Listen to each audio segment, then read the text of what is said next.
And welcome everybody to the Paws Postgame show. Let's go! FIU Baseball Club takes down Kennesaw State in the first round of the tournament by a score of 9-3. I'm Jake Gibson. That's my friend and co-host Kevin Barral. And Kevin, I'll open it up with you.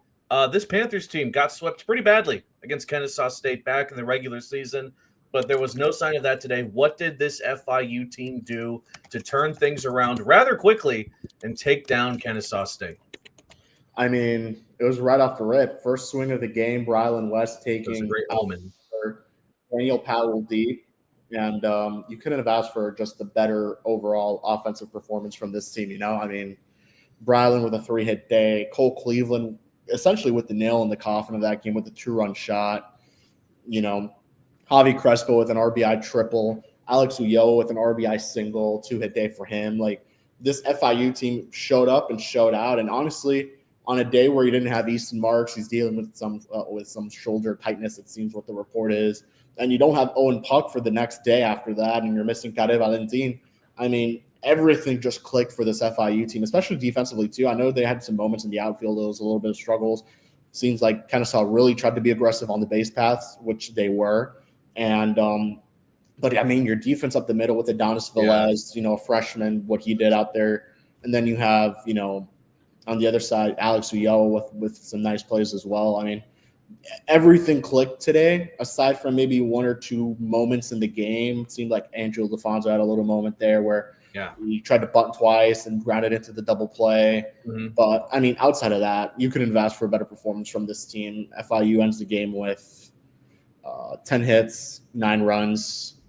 You know, they left 7 on it. And then on the flip side, you look at Kennesaw State, they leave 11 on base, and they only have 7 hits on 3 runs. 3 runs on 7 hits. So they definitely struggled, but their pitcher, Daniel Powell, was pretty good overall, despite, you know, literally giving up a home run at 9 in the morning. But overall, great game for FIU. Now they're going to face the winner of New Mexico State and Western Kentucky. So Panthers got themselves a really good draw in the bracket, which is first thing to note. I mean, couldn't have asked for a better draw than that. You avoid DBU, Liberty towards probably the end, hopefully, if they do get to the end. And yeah, man, couldn't have asked for a better first game if you're FIU. Mm-hmm. So, by the way, we hope you all got your cafecitos this morning and tuned in because we sure did. Now, let's talk about Jaden Bishop. I will admit I shared some interest when it was announced that Bishop would be the starter. I thought, like, okay, that's an interesting choice to lead off this game for FIU. However, I think overall he gets the win. He kind of balled out today in 3 innings. Only gave up 4 hits, 2 earned runs, 2 Ks. He faced up 16 batters. So overall, not a bad start to this game for Jaden Bishop. I think it was one of the biggest starts of his career at FIU, and I think overall he delivered. Yeah, definitely. You know, with Easton out, it was really up for grabs for anyone to start the game, you know, today. And Jaden Bishop took the ball, and he was really good for FIU. A couple blow-up starts, not even starts, just outings for him. I know he had one against FAU early on, against Miami recently. But overall, he's been great for FIU. He's been one of the most reliable arms for this team, and goes 3 innings, kind of saves him up for the next day or two. So same thing goes with Choco, who ended the game, who goes 3 innings. But Bishop was good, got a lot of contact, ran into some trouble there in the first, but got out of it, was able to settle in after that. Had some trouble there right before he came out. But, hey, man, 3 innings with 2-run ball, you'll take that. 2 strikeouts, 1 walk. That's what you need if you're FIU. And thankfully, his offense gave him a lot of breathing room there, especially early on. So, you know, what may have seemed like a big error at the time with the 2 runs and, you know, that first inning jam, ended up being an afterthought just because you got off to a 4-0 lead right away for, you know. So a lot of help there. And honestly, the bullpen was really good. Bryce Turner, the freshman, going out there, getting things going for him. So you'll take it. You'll take what you saw today from FIU, especially the pitching side. And if they hold it up against, you know, a Western Kentucky team that, although you swept, you know, is still probably one of the best teams in the country, mid-majors in the country. So they're no joke. Their pitching staff is no joke. They're coming back for revenge against this FIU team.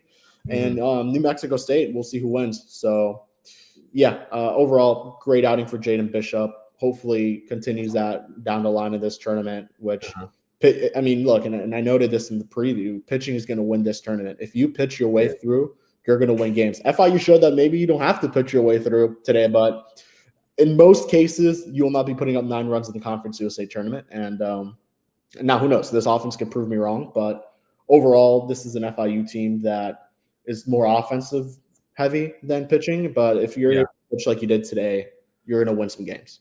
It feels like they've been that way for a while now, where they are a more batting heavily team than pitching. However, it's crazy. They dropped 9 runs and still had 7 runners left on base that they couldn't bring in. They could have gotten even uglier had they gotten a few more hits go here and there. Now, as far as player of the game goes, I think it's a bit obvious what Brylan West was able to do from the get-go. Lead off homer. It's a good omen whenever something like that happens in a game. He absolutely balled out today. 3 hits, 2 RBIs. He also had a double, a homer. He kind of got close to the cycle, Kev. He only needed a single, and he would have gotten there. But yeah, he had an amazing game today, and the core of FIU's batters, I think most of them had some of their best games of the season, especially considering the circumstances. But definitely, Brylan was the main guy as far as their lineup goes today. Yeah, everyone got on base, every single FIU hitter, despite Brendan Rooney and Austin Gary not having a hit, but both of them worked a walk. I mean, Brylan with now an 8-game hitting streak, so we'll see if that continues to go in the second game of the tournament. FIU does not have to play the 9 a.m. game. They will play, I believe, is the 12:30 game on tomorrow. So they'll take that from Brylan. You've needed that all-conference first team. First of all, congratulations to him and Kish. Yeah. The 2 other players that made it, and Easton, who made the all-conference teams, and well-deserved. So, yeah, man, Brylan, huge game, needed that, set the tone for this team offensively. Couldn't have asked for a better outing or a better game from someone like B. West, who, there's a reason he hits first. There's a reason he hits leadoff every night, and it's because that's where not only he feels most comfortable, but he's someone who's going to set the tone, get it going for this FIU team, and he was able to do it. And also, I want to note, Keshawn Fred, what a game for him. It's a 1-for-2 day, but it's 2 walks. He had the hit by pitch. He stole 2 bases. So, he put himself there. He caused some havoc on the base pass. Another quiet game, Javi Crespo, we mentioned it, had the hit. That one hit was a massive hit in the game. It was. And then you have Alex Ulloa with a multi-hit game, 40th RBI of the season for him. So really Cleveland nice iced outing. the game. Exactly. I mean, you could have asked for a better day for this FIU team, and they showed it from start to finish. Even Adonis Velez had a big-time hit in this game as well. Just pretty much everyone delivered the way they had to. So all things considered for this Panthers team, they're used to winning in the first round of these tournaments. Now it becomes a matter of, can they improve upon what they've done last season and actually win the second game, and who knows, maybe go even further. They have the order of operations to do it with the opponents they're set to face coming up. So let's take a quick look around Conference USA, just kind of see where we're at in this tournament. It lets me use this graphic for the first time. There we go, around Conference USA. So let's check the schedule, see what else is going on. Now, Conference USA is silly. These are all in, I think, like Central Time or something. So the FIU game was 9 a.m. Moving forward, New Mexico State and Western Kentucky is going to be the 12:30 game today. Kevin, I got to tell you, I am rooting my butt off for the Aggies to win this, because in the same way that FIU was likely determined to finally get a win off of Kennesaw State, Western Kentucky is going to be wanting to do the same thing against the Panthers. Yeah.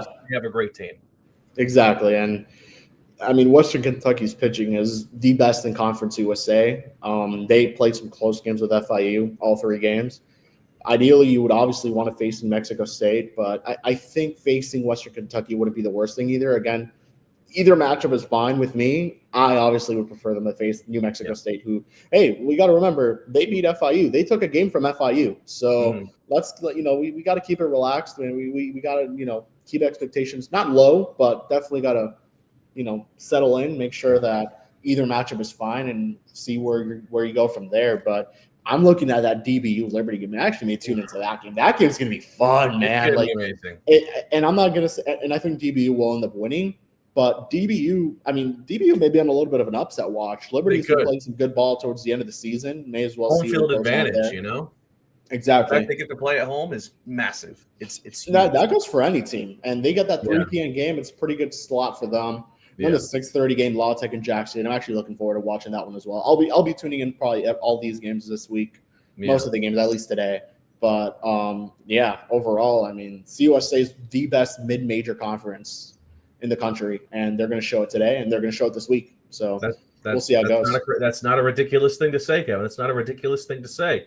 Now, I am interested the weather, because as we saw, it started when this game kicked off. It was raining. It kind of cleared up, but it was still kind of foggy. Looking at it now, 59 degrees. It's not great weather there over in Lynchburg, Virginia right now. I'm hopeful that it can at least stay cleared up to the point where we can play ball tomorrow and the rest of the week. It looks like there's even going to be a pretty decent chance of rain this afternoon over there in Lynchburg. So let's see how the schedule, I don't know what happens there. So let's just say, for the sake of simplicity, that Western Kentucky will be the team that'll move on, because I feel like that's what we both think will happen. What does FIU need to do correctly to avoid giving Western Kentucky their first win over the Panthers, considering what they were able to do against the Toppers back in the regular season? Yeah, a lot of it also has to do who's going to be your pitcher, and we'll probably find that out within the next hour, maybe two. Yeah, we'll definitely find out today. Yeah, it won't be long. If I had to make a assumption, if Easton Marks is healthy, they would go with Easton Marks.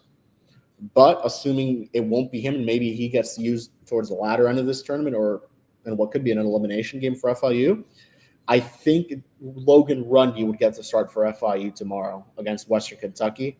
They need to pitch, man. They need to pitch. They need to keep them grounded, because at the end of the day, pitching wins the tournament, and that's what's going to that's what we'll see tomorrow. Western Kentucky is a really good offense. They've got the player of the year, the CUSA player of the year on that team. They've got the CUSA coach of the year, the CUSA assistant coach of the year. I mean, that is one of the best teams out there in Conference USA. The best team in Conference USA, one of the best teams in the country. So, yeah, going to be a tough challenge. I think FIU really needs to get it going early. I think that's the big reason why FIU won today, because they set the tone with the first pitch of the game. Now, in all likelihood, hopefully Brylan's watching this and proves me wrong and just does it again tomorrow, but most likely it will not be a first pitch homer, and we'll probably see, hopefully just got to get it going at the top of the first. FIU got to Western Kentucky, remember, last season in this tournament. Yeah. They're not just remembering that they got swept in the regular season. They're remembering FIU's owned Western Kentucky for the last couple of years. Hopefully that's not the case tomorrow. That Western Kentucky defeats FIU, but it needs to go. A lot of things need to go right for this FIU team, and it seems like for the most part their pitching is in pretty good shape. Just with Turner going 2, Woodward going 1, so maybe Woodward goes again tomorrow at some point. And who knows? Choco maybe gives FIU 2 innings of work, maybe 1 again. I mean, it really depends where these pitch counts are at. Depends where FIU head coach Rich Winton believes their pitching is at. But they also have a Tracy Cameron, a Kevin Martin out there ready to go. They have a couple other guys who are available. So we'll see what happens. But FIU is in good shape right now, and I think the best thing to say is just enjoy this one. And the second we find out who the opponent is, start locking in on that. So, all right. What final thoughts do you have on today's performance by the Panthers? All things considered, it was pretty damn exceptional. Yeah, I mean, as good as it gets. And there's no other way to say it. All righty. Well, we'll see what happens. We'll see who our opponent is. We'll see who's pitching, and we'll keep you all guys informed about everything you need to know about tomorrow's matchup between FIU and either New Mexico State or Western Kentucky. By the way, thank you, everybody who's been supporting the Billy Gill episode. That is absolutely slapped with viewership over on X and across all of our platforms. So we have some exciting things coming up for episode, what would it be, 98 coming up. My gosh, we already have 98 and 99 locked and loaded, so that's going to be fun to drop them, and I just can't wait to see I can't wait for you all to see what we have in store. So we'll end it there. Hopefully we'll be back here going, let's go, after FIU beats their next opponent tomorrow. So see you guys then. Paws up. Paws up, baby.